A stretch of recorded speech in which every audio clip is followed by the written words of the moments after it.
Likkutei Torah, Parshas Emor, which we started last week, page 62, second column, 13 lines in the top of the page. The Alter Rebbe is explaining there's a concept called Mamala Kol Almin, there's a concept called Seviv Kol Almin. One is Malchus the way it is by itself, one is Malchus the way it comes into the worlds. That's the difference between Shema Yisrael and Baruch Shem, and so on. That's why it says, Ki imcha mekor chayim. Not you are the source of life, because Hashem himself is completely removed from the world. It's only a revelation of Hashem is what's giving chayus to the world. So he says, V'nimtza lachein, okay, I'm sorry, 13 lines from the top of the page, a second column, 62.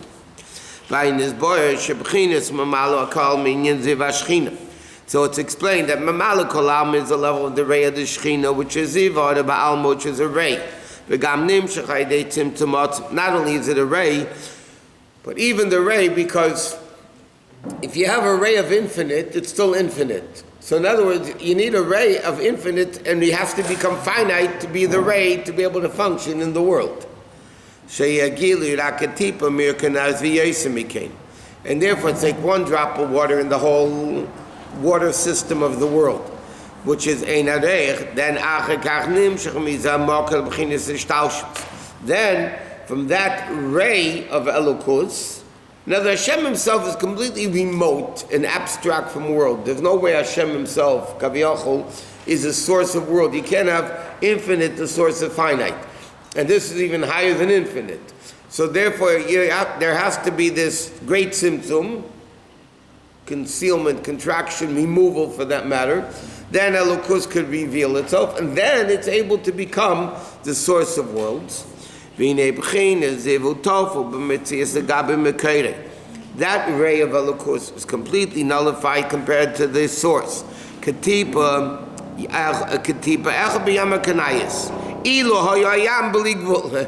says, the bittul of this ray, i.e., let's put it into perspective. This one ray of Hashem created the universe. This ray of Hashem is like one drop of water in the ocean if the ocean would be bligvul. If the ocean would be infinite, because even the ocean is finite. We said, the Gemara says at the end of Hades that Rabbi Yeshua had two students. They were able to figure out, pre-computers, how many drops of water there is in the ocean, or there are in the ocean. And so therefore it's still limited. So he says the bittul of the ray to Hashem is like the bittul of a drop of water in the ocean if the ocean would be infinite. But Hashem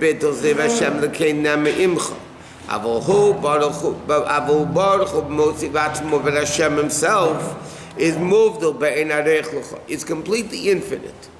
That's how the Alter Rebbe began the Maimer, that Hashem is not like the world. The nefesh in the body becomes affected by the body. Hashem in the world is totally unaffected by the world.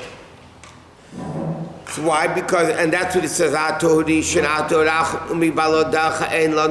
meaning, you, your essence, that there's no change whatsoever, because even the truth of the matter is like this. Take a drop of water out of the ocean is less. It might be a trillion drops of water, but still, a trillion minus one is less than a trillion. Okay? So he says, but by Hashem it's not like that. There's absolutely no effect on him whatsoever. And therefore, the existence of the world is only the level of Melech, meaning the level of Malchus, which is already a ray of a ray of a ray of a ray, that's what creates world. Like it says, Elokim Chayim, then Melech Ha'elam. Harimavor, Inyan Pirush Kodesh. So now we can understand what the word Kodesh means. This whole long Megillah over here, the Alter Rebbe is explaining to understand what does the word Kodesh mean. And he said Kodesh means removed and separate. Hashem is completely removed, and therefore How can he give existence to the world? Therefore, Hashem is giving existence to the world, not by dressing itself into them, not by permeating them. But like the neshama chayes haguf, v'gam is bar gam k'shirish chayes okusim mislabish b'pnimiyusa. Even though he explained before, there is a level of godliness permeates the world because the world's got to exist. Like the neshach zeodat b'chinyas ziv hashchin ha'ada da'ada. That's only a ray of a ray of a ray. Av mohot sevatzmos b'di essence. Nikra kadosh umuvdol. Even b'chinyas shmai, even the name of Hashem is removed from world. Rak hoydei of shmai alerted to shmai v'ha'ada da'ada. Okay, bottom line is, the Rabbi is explaining in this whole last 2 pages basically, that there's a level of Elokus which is so removed from the world, that world has absolutely no connection and existence whatsoever for him. There's a level of godliness that sustains the world. Yeah, that's a ray of a ray of a ray of a ray after a million tzimtzumim of contraction, removal, and all that stuff. But the essence of Hashem has no connection to the world whatsoever. He says in Dalit,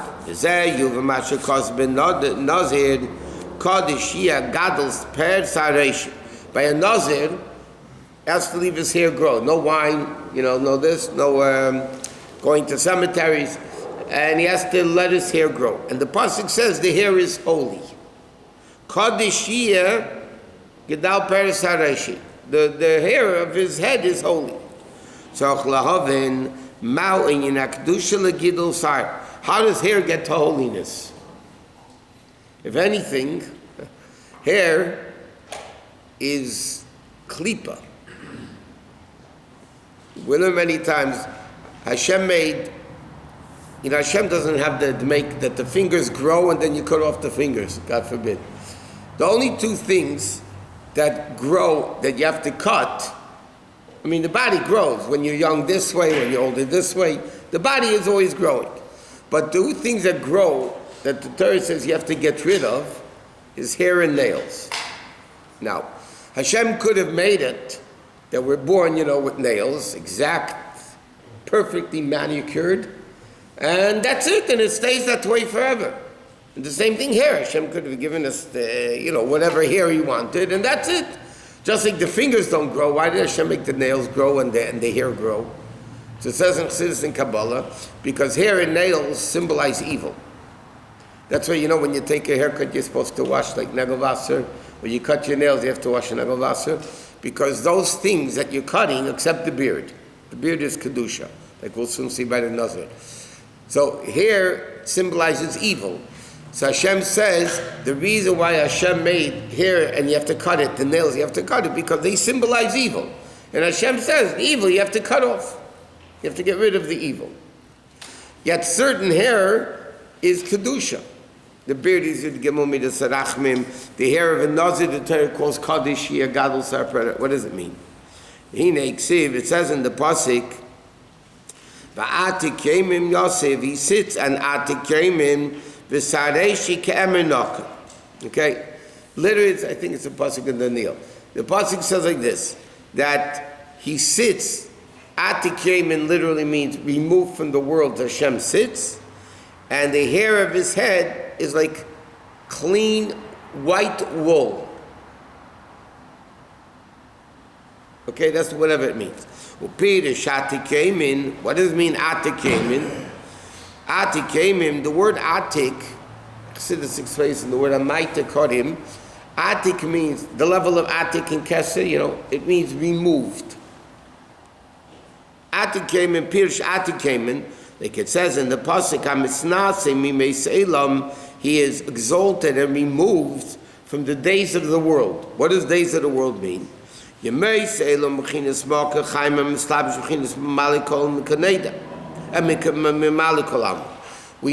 like he says, Yemeis Elam, the days of the world, Hashem created the world in 6 days.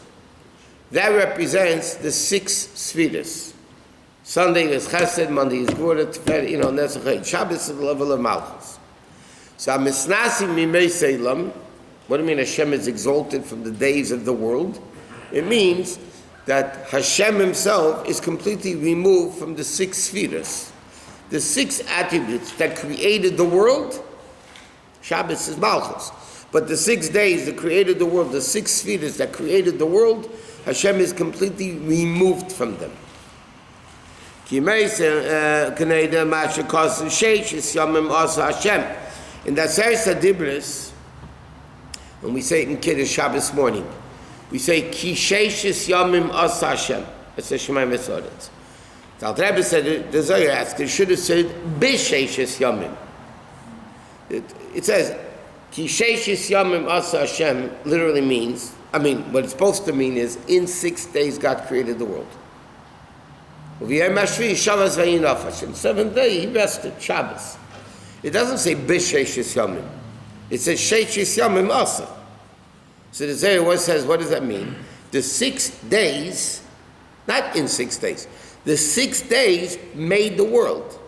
What do you mean the 6 days? Sfiras, the 6 sfiras, are called Yom. Why are they called Sfira? Sfira means sapir, to shine. Why are the 10 sfiras, the 7 middays, why are they called sfiras? Because they reveal godliness. What's that? Shemayim misaprim kved kel. Misaprim Sfira, it means the heavens reveal the glory of God. So the 6 spheres, or the 10 spheres, whatever, why are they called spheres? Because they shine, sapir, they shine, they reveal godliness. Sheishis Yom, it doesn't say Bisheishis Yom. Sheishis Yom means the 6 spheres actually created the world, meaning on Sunday the attribute of Chesed created the world, therefore was light. Second day, Gvura created the world. Those the heavens that split.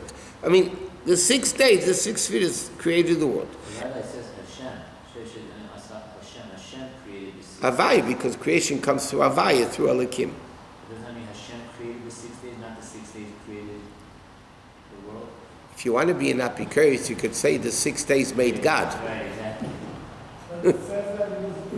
Obviously, it's not what it means. What? Correct. Yeah, so how is the world existing?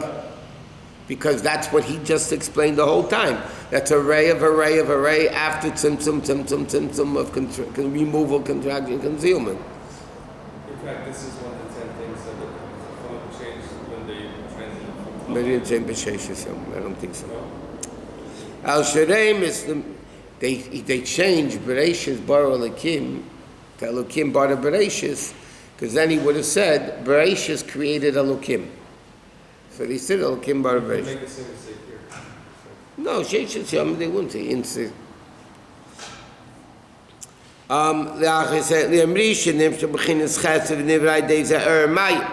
That's all the level of Mamalikolam. By the way, there's a beautiful Ramban at the beginning of Chumash that extrapolates the 6 days, 6 spheres created the world. So first it was Chesed, second the Gvura, first Nesuch, and so on. So the Ramban says, and based on the sphere, that's what was created on that day. So the Ramban says the same thing, the 6,000 years of the world correspond with the 6 days of creation.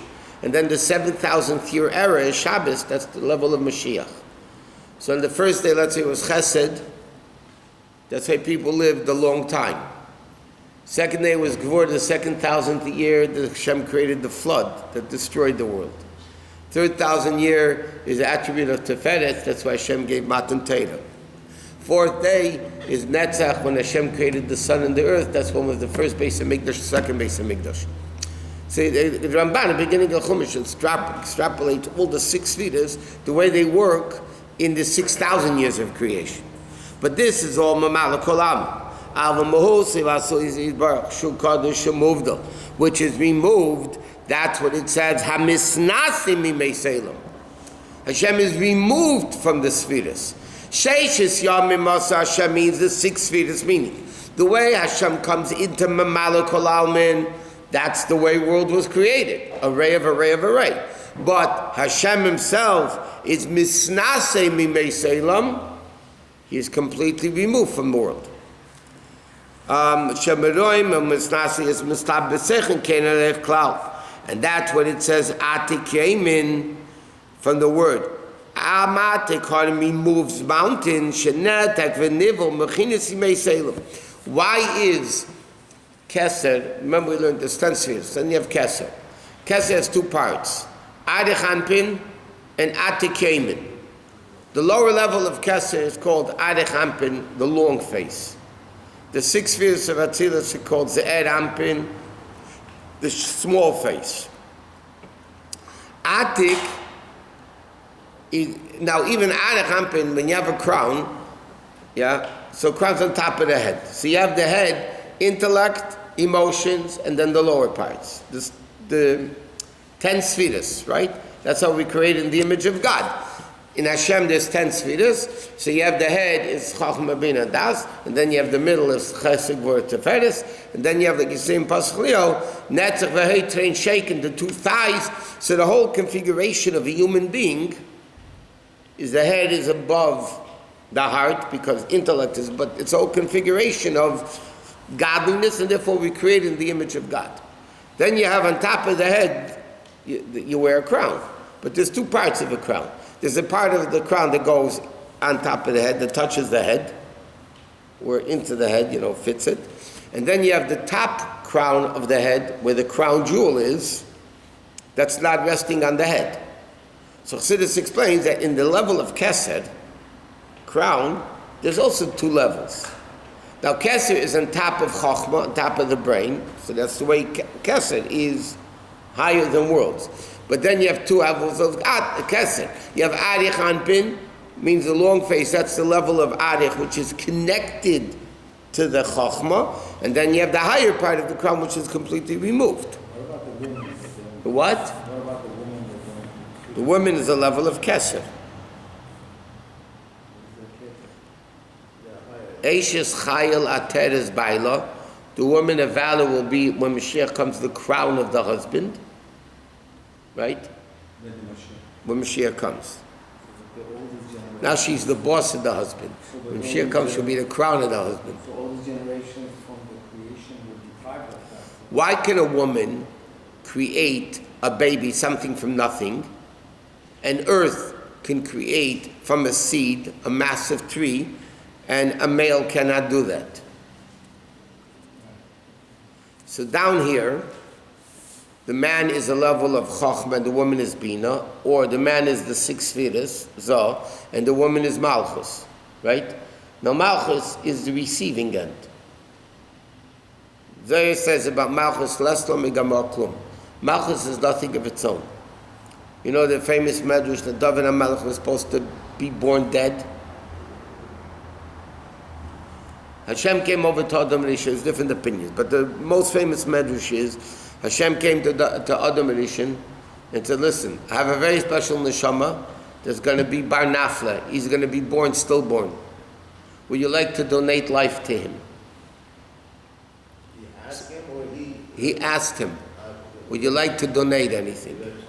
So he says, Yemeshin Yiseinu in Tilim, Yemeshin Yiseinu Behem Shivim Shana, the day of man is 70 years. Adam Rishon said that pasuk. He said, I'll donate 70 years to to David HaMelech. So Adam Rishon therefore lived 930 instead of 1,000. Okay? The plan was, obviously Hashem knew all of this.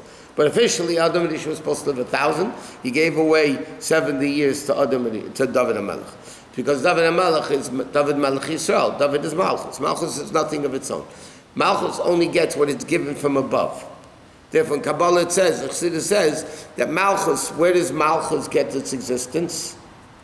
From Malchus of Chesed becomes Chesed of Malchus. From Malchus of Gvura it becomes Gvura of Malchus. So Malchus is nothing of its own. It only gets what it's given. So therefore, down here, Malchus is the lowest. In childbearing, the husband gives the seed, the woman receives the seed. Yes? Right. That means down here she's in the lower level.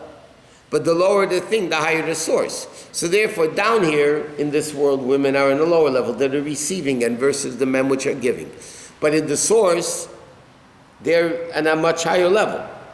So therefore, when the man gives the woman the seed, what he actually does in childbearing is, according to Torah, Chassidus, and Kabbalah in the spiritual sense, not the medical sense. In the spiritual sense, he reveals within the woman the source that she has to create the child.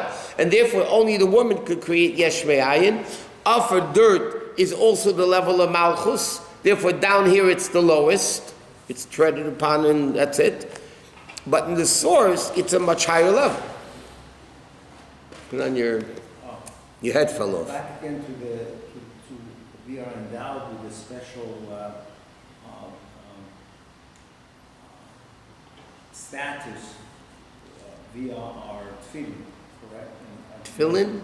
Yeah, you just described it. You put the crown here and the Yeah. here and all that. We men are endowed with that. Well, put on the hand tefillin too, yeah. Also, so I'm sorry, I didn't get it. So why women are deprived of that privilege then? I didn't even talk about that at all. I didn't speak about tefillin. I didn't speak No, you were describing how I say kesed is not tefillin. Oh, it wasn't. No, a crown, crown of a king. Oh, The women, the reason why women, I see, that's a wrong word. That's the problem.